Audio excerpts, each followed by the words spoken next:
नमस्कार दोस्तों, मैं doctor Arvind Sharma, associate professor in physics, government Dungar college Bikaner.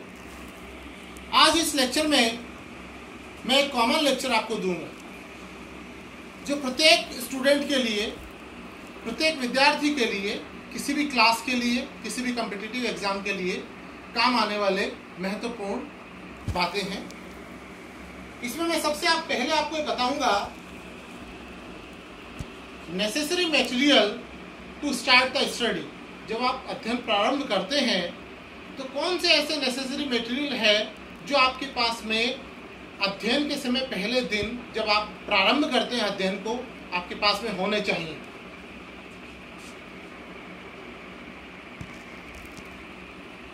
Necessary study material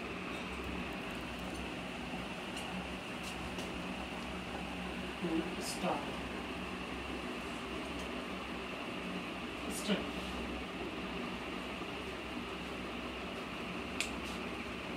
इसे मैं आपको उस एग्जाम्पल से समझाना चाहूंगा। जैसे जो धावक होता है, अपना दौड़ना शुरू करता है तो उसकी एक प्रारंभिक लाइन होती है और वो दौड़ते समय स्टांस लेता है और उसका स्टांस सबसे महत्वपूर्ण होता है। उसकी दौड़ को प्रारंभ करने वाली पोजीशन और प्रारंभ करने का तरीका सबसे महत्वपूर्ण होता है और उसकी जो अंतिम लाइन होती है, जहां उसे पहुंचना होता है, वो होती है उसकी अंतिम लाइन, जहां उसे पहुंचना होता है और जहां जाकर वो विजेता बनता है। उसी प्रकार से एक विद्यार्थी प्रारंभिक लाइन से दौड़ना शुरू करता है और अंतिम लाइन तक पहुंचना चाहता है। उसकी जो प्रारंभिक लाइन होती है, प्रारंभ होता है, वो होता है उसका पाठ्यक्रम। चाहे वो किसी क्लास का विद्यार्थी हो, चाहे वो किसी कंपटीशन के लिए तैयारी कर रहा हो। अर्थात सबसे पहले सबसे महत्वपूर्ण पार्ट आपके होता है सिलेबस, पाठ्यक्रम।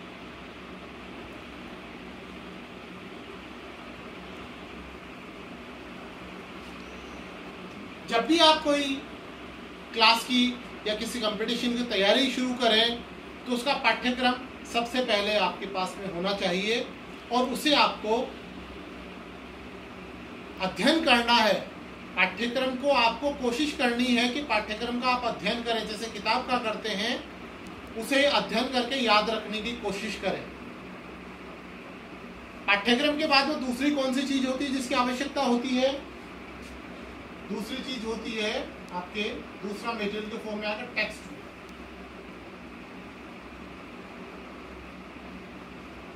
टेक्स्ट बुक क्या होती है? A big book written, a book written according syllabus. जो बुक सिलेबस के अकॉर्डिंग लिखी हुई होती है, जैसे आप 10th और 12th में पढ़ते हैं, आपकी पाठ्य पुस्तक होती है। परंतु जब आप हायर क्लासेस में आ जाते हैं तो वहाँ कोई पाठ्य पुस्तक नहीं होती, वो चॉइस होती है। आप कोई भी बुक ले सकते हैं। मार्केट में कई प्रकार की बुक्स होती है, उसमें से आप अपने हिसाब से चयन कर सकते हैं। तो महाविद्यालय में भी आप, यदि आप चाहें या किसी कंपटीशन के लिए चाहें, तो किसी भी एक बुक को आप पाठ्य पुस्तक के रूप में चयन कर सकते हैं जो आपको लगता है कि आपके पाठ्यक्रम को अधिकतर कवर कर रही है। संपूर्ण नहीं तो अधिकतर भाग को कवर कर रही है। इसके पश्चात आपको किसी भी टॉपिक को पूरी तरह समझने के लिए, चूंकि पाठ्य पुस्तक तो एक सामान्य पुस्तक होती है, एक नॉर्मल जानकारी होती है। कई पाठ्य पुस्तकों का तो लेवल बहुत अधिक होता है, पर साधारणतः उतना अच्छा लेवल वहां आपको नहीं मिल पाता है। तो बहुत सारे टॉपिक्स ऐसे होते हैं कि जो आप पूरी तरह से नहीं समझ पाते हैं या आपको लगता है कि आपको उसमें और किसी पॉइंट्स की जरूरत है। तो इस प्रकार से आपको अपने नॉलेज को एनहेंस करने के लिए, या यूँ मान लीजिए कि आपकी नॉलेज को इंक्रीज करने के लिए, दूसरे स्टूडेंट्स के कंपैरिजन में आपको अगर आगे बढ़ना है तो आपको कुछ और किताबों की आवश्यकता होती है। अर्थात अलग अलग टॉपिक्स को आप उन बुक्स में देखना चाहेंगे। तो ऐसी बुक्स जिनको आप अलग अलग टॉपिक्स के लिए यूज लेना चाहते हैं, वो कहलाती है रेफरेंस बुक्स। रेफरेंस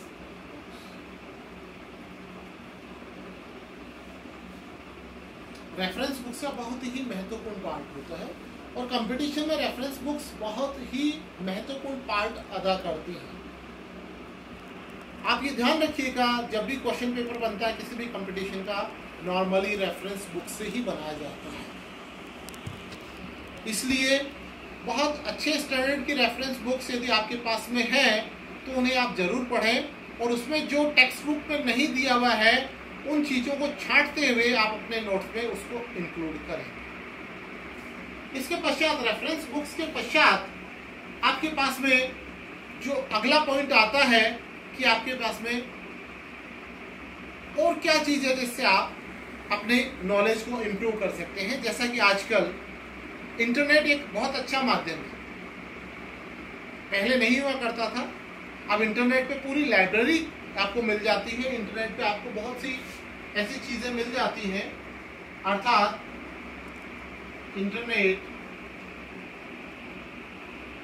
यहाँ पर आपको कोई भी टॉपिक विभिन्न प्रकार से मिल सकता है। यहाँ आप चाहें तो आपको पीडीएफ फॉर्म मिल सकती है, आपको पीपीटी फॉर्म मिल सकती है, आपको वीडियो मिल सकता है, आपको डॉक फॉर्म मिल सकता है, आपको बुक्स मिल सकती हैं,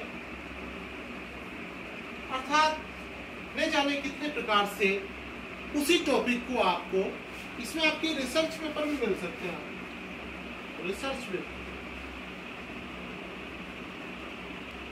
जिससे आपके सिलेबस में कोई टॉपिक दिया हुआ है, जैसे अपन क्वांटम मैकेनिक्स में भी पढ़ रहे थे, कॉम्पटन इफेक्ट, प्लैंक स्लो, उनके ओरिजिनल रिसर्च पेपर भी आपको वहां मिल सकते हैं।